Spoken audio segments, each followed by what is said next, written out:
मंत्री महोदय जी, मैं Suman Rani, TGT social science, DAV police public school Panipat से। सर, मेरा आपसे प्रश्न है कि नई शिक्षा नीति छात्रों को उनके कौशल को विकसित करने में नए अवसर कैसे प्रदान करेगी? धन्यवाद महोदय। धन्यवाद मैम। मान्यवर, पूर्व के स्कॉटलैंड नाम से प्रसिद्ध मेघालय के ईस्ट खासी हिल्स की कक्षा 9वीं की छात्रा शीला वैष्णव भी आपसे इसी विषय पर प्रश्न पूछना चाहती है। शीला, कृपया अपना प्रश्न रखें। Good morning, sir. I am Sheila Vaishnav of Jawahar Navodaya Vidyalaya, Maflak, East Khasi Hills, Meghalaya, studying in class 9th.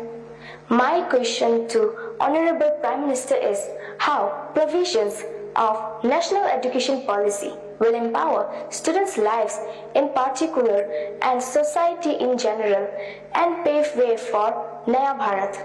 Thank you, sir. Thank you Sheila.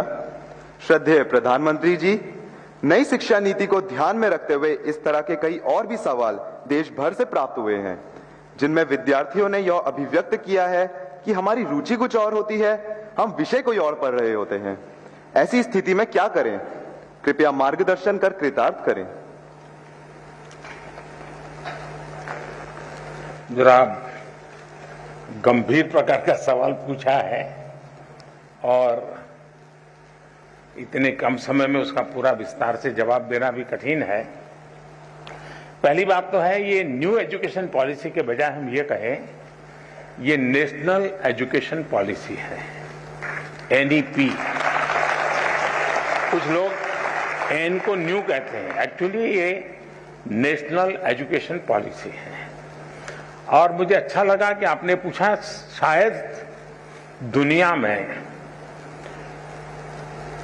शिक्षा की नीति निर्धारण में इतने लोगों का इन्वॉल्वमेंट हुआ होगा, इतने स्तर पर हुआ होगा, ये अपने आप में शायद एक बहुत बड़ा वर्ल्ड रिकॉर्ड है। 2014 से जब मुझसे इस कार्य के लिए आप सबने पसंद किया, तो शुरुआत से इस काम पर हम लगे थे। करीब 6-7 साल तक बहुत ब्रेनस्टॉर्मिंग हुआ, हर स्तर पर हुआ। गांव के शिक्षकों के बीच हुआ, गांव के स्टूडेंट्स के बीच हुआ, शहर के शिक्षकों के बीच हुआ, शहर के स्टूडेंट्स के बीच हुआ। बॉयज स्टूडेंट्स ने कहा, गर्ल्स स्टूडेंट्स ने कहा, दूर सुदूर पहाड़ों में, जंगलों में, यानी एक प्रकार से हिंदुस्तान के हर कोने में सालों तक इस विषय पर ब्रेनस्टॉर्मिंग हुआ। उस सब के जिस तैयार किए गए और देश के बहुत ही अच्छे विद्वान, और वो भी आज के युग को ध्यान में रखते हुए जो लोग साइंस और टेक्नोलॉजी से जुड़े हुए थे, ऐसे लोगों के नेतृत्व में इसकी विशद चर्चाएं हुई। उसमें से एक ड्राफ्ट तैयार हुआ। उस ड्राफ्ट को फिर लोगों के बीच में भेजा गया और 15-20 लाख इनपुट्स आए। यानी इतना बड़ा एक्सरसाइज, इतनी व्यापक एक्सरसाइज, उसके बाद एजुकेशन पॉलिसी आई है। और ये एजुकेशन पॉलिसी को मैंने देखा है कि पॉलिटिकल पार्टी, सरकार कुछ भी करें तो कहीं न कहीं से तो विरोध का स्वर, कुछ न कुछ तो हर कोई मौका ढूंढता रहता है। लेकिन अब मेरे लिए खुशी की बात है कि नेशनल एजुकेशन पॉलिसी का हिंदुस्तान के हर तबके में पुरजोश स्वागत हुआ है। और इसलिए इस काम को करने वाले सब अभिनंदन के अधिकारी, लाखों लोग हैं जिन्होंने इसको बनाया है।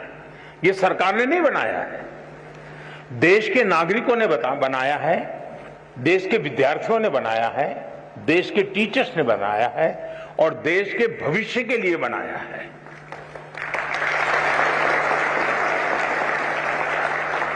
अब एक छोटा सा विषय, पहले हमारे यहां खेलकूद एक एक्स्ट्रा एक्टिविटी माना जाता था। आपको जो 5वीं, 6ठी, 7वीं में पढ़े होंगे उनको पता होगा। अब इस नेशनल एजुकेशन पॉलिसी में वो शिक्षा का हिस्सा बना दिया गया है।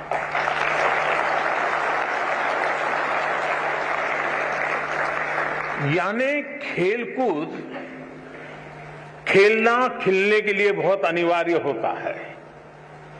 बिना खेले कोई खिल नहीं सकता। अगर आप खिलना चाहते हैं, खुलना चाहते हैं, तो खेल जीवन में बहुत जरूरी है।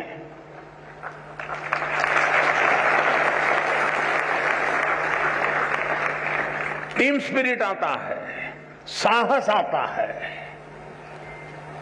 अपने प्रतिस्पर्धी को समझने की ताकत आती है। ये सारी किताबों में से जो सीखते हैं खेल के मैदान में आसानी से सीख सकते हैं, लेकिन वह पहले हमारी शिक्षा व्यवस्था से बाहर था, एक्स्ट्रा एक्टिविटी था, उसको प्रतिष्ठा दी। अब आप देखते हैं कि परिवर्तन आने वाला है और इन दिनों खेलकूद में जो रुचि बढ़ रही है तो उसको एक प्रतिष्ठा मिली है। फर्क मैं एक ऐसी चीज बता रहा हूं कि जो आपको ध्यान में आए। कहने के लिए तो मेरे पास बहुत सारी चीजें हैं। उसी प्रकार से क्या हम 20वीं सदी की नीतियों को लेकर के 21वीं सदी का निर्माण कर सकते हैं क्या? मैं आप लोगों से पूछता हूं। 20वीं सदी की सोच, 20वीं सदी की व्यवस्था, 20वीं सदी की नीति, इससे 21वीं सदी में आगे बढ़ सकते हैं क्या? जरा जोर से बताइए ना। नहीं बढ़ सकते ना। तो हमें 21वीं सदी के अनुकूल अपनी सारी व्यवस्थाओं को, सारी नीतियों को ढालना चाहिए कि नहीं ढालना चाहिए? अगर हम अपने आप को इवॉल्व नहीं करेंगे तो हम ठहर जाएंगे, और ठहर जाएंगे ऐसा नहीं, हम पिछड़ जाएंगे। और इसलिए भी वैसे बीच में समय जितना जाना चाहिए था उससे ज्यादा चला गया, उससे देश का नुकसान हुआ है। लेकिन अब जब हम पहुंच चुके हैं, अब जैसे आज हम देखते हैं कि कभी कभार मां बाप की इच्छा के कारण, रिसोर्सेज के कारण, नजदीक में व्यवस्था के कारण हम अपनी इच्छा की शिक्षा के लिए आगे नहीं बढ़ पाते हैं, और सब प्रेशर के कारण और प्रतिष्ठा के कारण एक ढर्रे पर चले गए। हाँ, नहीं डॉक्टर बनना है, लेकिन हमारा जो इंस्टिंक्ट है कुछ और है। मुझे वाइल्ड लाइफ में इंटरेस्ट है, मुझे पेंटिंग में इंटरेस्ट है, मुझे टेक्नोलॉजी में इंटरेस्ट है, मुझे साइंस में इंटरेस्ट है, मुझे रिसर्च में इंटरेस्ट। अब कारणों से मेडिकल में तो चला गया, पहले तो गए हैं, तो फिर इस पाइपलाइन में यहां घुसे आप तो आपको वहां ही निकलना पड़ेगा दूसरे छोर पर।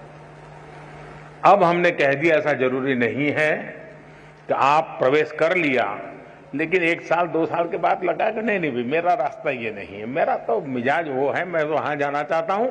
तो अब नेशनल एजुकेशन पॉलिसी आपको नए रास्ते पर जाने का अवसर देती है, सम्मान के साथ अवसर देती है।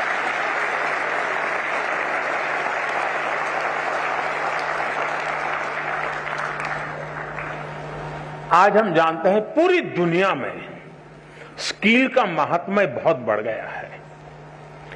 सिर्फ शिक्षा, सिर्फ ज्ञान का भंडार ये इनफ नहीं है, हुनर भी होना चाहिए, स्किल होनी चाहिए।